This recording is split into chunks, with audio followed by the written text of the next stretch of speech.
Deh.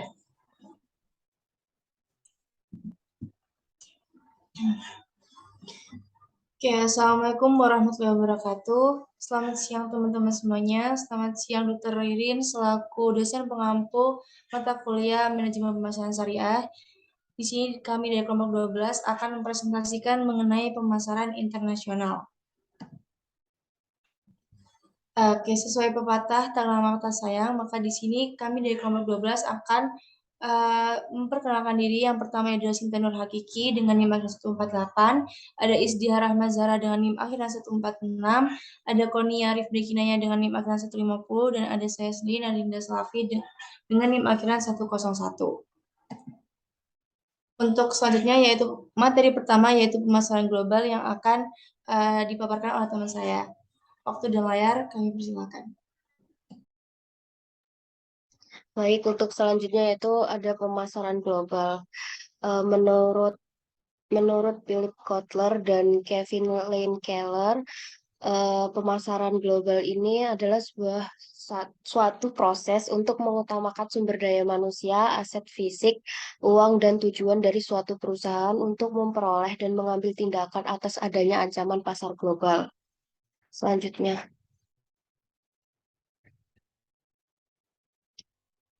selanjutnya yaitu pemasaran internasional. Di ekonomi Islam em, memiliki prinsip perspektif operasional yaitu ada khalifah, tazkiyah, mas'uliyah, dan ukhuwah.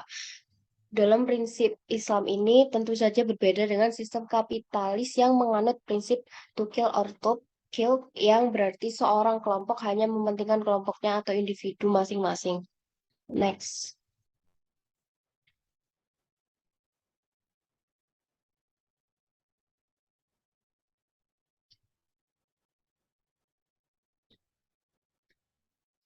Oke, selanjutnya yaitu manfaat pemasaran internasional.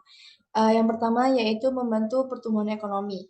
Pertumbuhan ekonomi ini bergantung pada kegiatan jual beli masyarakatnya, karena pemasaran global memberikan kesempatan lebih besar dalam menciptakan transaksi jual beli. Maka hal ini akan mempengaruhi pertumbuhan ekonomi di negara tersebut. Yang kedua yaitu meningkatkan kompetensi pelaku usaha. Dalam strategi pemasaran global, pelaku usaha dituntut untuk selalu kreatif, mencari ide dan strategi dalam menjual produknya ke konsumen global. Pelaku usaha harus berpikir keras dan cerdas bagaimana menjual produknya termasuk strategi pemasaran 4P, yaitu product, price, place, and promotion. Hal seperti ini akan membuat pelaku usaha tersebut berusaha mengeluarkan kemampuan terbaiknya sebagai individu maupun dalam kerjasama tim. Yang ketiga yaitu membuka lapangan pekerjaan baru dan memenuhi kebutuhan masyarakat. Dengan banyaknya bisnis yang masuk ke dalam satu negara, hal tersebut memungkinkan terbukanya lapangan pekerjaan baru bagi masyarakat sekitar. Selain itu, produk dari pengusaha sediakan akan membantu dalam memenuhi kebutuhan mereka. Yang keempat yaitu menghasilkan produk yang lebih berkualitas. Nah, kompetisi dalam pemasaran yang terjadi memaksa perusahaan yang terlibat dalam global market menerapkan strategi pemasaran global yang efektif dan salah satunya adalah dengan menciptakan produk yang berkualitas untuk menarik perhatian konsumen. Hal tersebut akan membuat masyarakat mempunyai banyak pilihan terhadap produk khususnya produk yang berkualitas tinggi sehingga kehidupan mereka juga menjadi lebih baik. Yang kelima yaitu meningkatkan selera masyarakat. Pemasaran global juga bermanfaat dalam terjadinya peningkatan selera masyarakat. Salah satu strategi pemasaran global yang dilakukan perusahaan penjual adalah memproduksi produk yang sesuai dengan selera masyarakat suatu negara. Apabila produk yang ditawarkan sesuai dengan selera masyarakat, maka penjualannya akan lebih mudah dan cenderung sukses sehingga perusahaan bisa terus berkembang. Oke, selanjutnya yaitu faktor pendorong pemasaran internasional. Yang pertama yaitu perbaikan komunikasi dan transportasi. Hadirnya perbaikan dalam hal komunikasi serta transportasi akan mampu memudahkan setiap pengusaha untuk mengatur seluruh urusan pengiriman produk antar negara. Adanya perbaikan transportasi juga mampu mempermudah masyarakat untuk bisa berpergian ke negara lain. Yang kedua yaitu kualitas. Pengusaha akan dituntut untuk selalu meningkatkan kualitas produknya agar tidak tertinggal dalam dunia bisnis. Setiap pengusaha tersebut harus segera memperbaiki produknya agar tidak mampu disaingi ataupun ditiru oleh pengusaha lainnya. Yang ketiga yaitu teknologi. Teknologi akan berperan penting sebagai salah satu sarana dalam menyediakan berbagai peralatan atau barang yang diperlukan dalam pemasaran global. Hal ini berguna untuk memberikan kenyamanan dan kelangsungan hidup antar umat manusia. Ketika suatu teknologi sudah dikembangkan dan mampu menghasilkan suatu produk, maka produk tersebut nantinya akan tersedia di seluruh negara. Contoh sederhananya dari teknologi yang mampu meningkatkan pemasaran global adalah jaringan internet. Yang keempat yaitu biaya pengembangan produk. Biaya pengembangan produk adalah suatu kontraksi penting untuk bisa memasuki pasar global yang nantinya akan sangat membutuhkan sejumlah dana atau investasi. Dana yang diperlukan itu nantinya bisa sangat besar dengan kurun waktu pengembangan yang cukup lama. Yang kelima yaitu perjanjian ekonomi regional. Kehadiran perjanjian ekonomi multilateral mampu mempercepat berbagai langkah dalam mengembangkan dan meningkatkan pemasaran global. Pada dasarnya, perjanjian multilateral adalah suatu perjanjian dagang yang dikerjakan oleh beberapa negara besar. Beberapa contoh perjanjian ekonomi regional adalah NAFTA, GATT, dan MEA. Dan yang keenam yaitu perkembangan ekonomi dunia. Pengembangan ekonomi dunia adalah salah satu faktor yang sangat mempengaruhi pemasaran global. Karena perkembangan ekonomi mampu melahirkan peluang usaha yang mampu mendukung sebuah perusahaan untuk bisa berkembang secara global dan juga mampu mengurangi perusahaan asing yang masuk atau ikut campur ke dalam perekonomian lokal.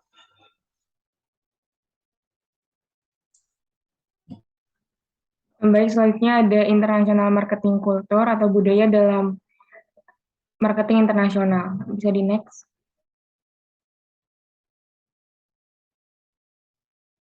Jadi dalam budaya internasional marketing ini terdapat 7 budaya. Yang pertama ada materi hidup atau material life.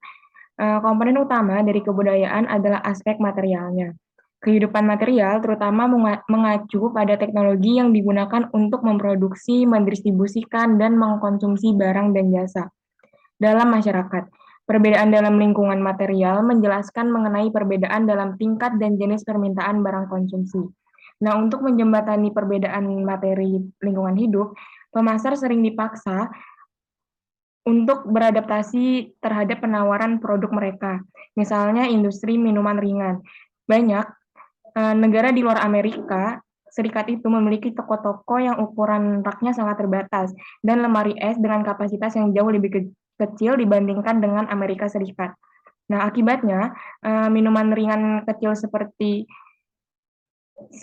akibatnya minuman ringan dijual dalam ukuran yang lebih kecil seperti setengah liter dan atau 1 liter. Berbeda dengan minuman yang ada di Amerika Serikat yang biasanya dijual dengan kemasan 2 liter. Nah, budaya selanjutnya ada bahasa. Bahasa merupakan sarana yang digunakan untuk berkomunikasi dan berinteraksi di dalam lingkungan.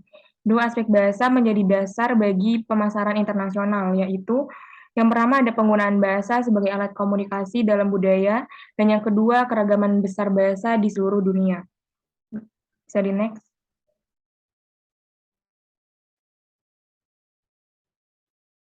Yang ketiga ada interaksi sosial. Sebuah aspek penting dari budaya adalah interaksi sosial antar orang-orang. Interaksi sosial mengacu pada cara di mana anggota masyarakat berhubungan satu sama lain. Ungkapan yang paling penting dari interaksi sosial adalah konsep kekerabatan. Konsep interaksi sosial ini bervariasi secara dramatis di seluruh masyarakat. Nah, sebagai contoh, dalam budaya Cina, guanxi merupakan bentuk penting dari interaksi sosial dalam konteks bisnis. Guanxi yang kira-kira berarti koneksi sangat penting dalam berbagai situasi seperti untuk melakukan kesepakatan negosiasi, distribusi, mendapatkan izin usaha, serta mendirikan usaha patungan. Nah, oleh karena itu sangat penting untuk membangun guanxi atau koneksi sendiri di Cina melalui program pendidikan eksekutif, di mana eksekutif senior dari berbagai industri dan kota dapat bertemu dan juga berinteraksi. Yang keempat ada estetika. Estetika mengacu pada ide-ide dan persepsi bahwa budaya sangat menjunjung tinggi keindahan dan rasa yang baik. Estetika memainkan peran utama dalam merancang visual dari produk, termasuk komponen seperti kemasan, logo, dan juga warna. Next slide. Yang kelima ada agama. Ketika agama adalah bagian penting dari kehidupan konsumen, perusahaan harus dapat menyadarinya. Dalam masyarakat Islam, perusahaan dapat memperluas daya tarik mereka dan mengembangkan bisnis mereka dengan terlibat dengan konsumen muslim, dengan memastikan bahwa produk-produk yang dijual adalah halal dan menempelkan logo halal pada setiap produk yang akan dipasarkan. Dan yang keenam ada pendidikan, di mana pendidikan adalah salah satu instrumen utama untuk penyaluran budaya dari satu generasi ke generasi berikutnya. Dua aspek pendidikan yang penting bagi pemasaran internasional adalah tingkat pendidikan dan kualitas pendidikan. Sangat penting bagi perusahaan untuk memperhatikan kualitas dari pendidikan, karena pendidikan ini merupakan suatu jembatan untuk memenuhi kebutuhan bisnis. Sebagai contohnya, terdapat 51 perusahaan teknologi yang beroperasi di India menghadapi masalah pada pendidikan. Nah, di mana perguruan tinggi di India itu sebenarnya menghasilkan banyak lulusan teknik, tetapi 85% dari mereka itu tidak siap untuk bekerja setelah lulus. Next slide. Yang terakhir ada sistem nilai. Semua budaya memiliki sistem nilai yang membentuk norma dan standar masyarakat. Norma-norma mempengaruhi sikap masyarakat terhadap objek dan kode perilaku.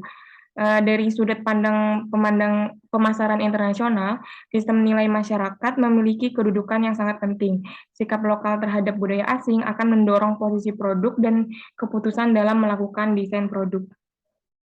Nah, di banyak negara, barang yang memiliki karakter Amerika itu sangat dihargai. Nah, seperti perusahaan-perusahaan Amerika Serikat mampu memanfaatkan sentimen tersebut dengan menggunakan karakter Americana sebagai instrumen penjualan. Next.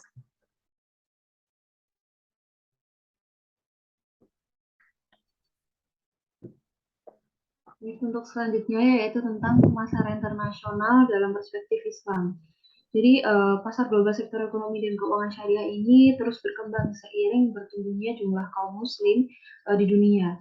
Diketahui pada tahun 2019 tercatat 1,9 miliar muslim di penjuru dunia membelanjakan 2,02 triliun dolar Amerika Serikat untuk memenuhi kebutuhan mereka akan produk-produk yang sesuai dengan prinsip-prinsip syariah, dikutip dari Global Economic Report 2020-2021.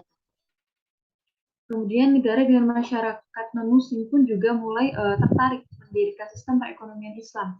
Seperti contohnya ada Islamic Finance Universal Holding di Luxembourg. Kemudian ada Islamic Finance House di England. Kemudian juga ada penerbitan suku oleh negara Singapura. Kemudian ada wisata halal di Thailand dan Korea. Dan juga ada produk makanan halal di Australia dan sebagainya. Next slide.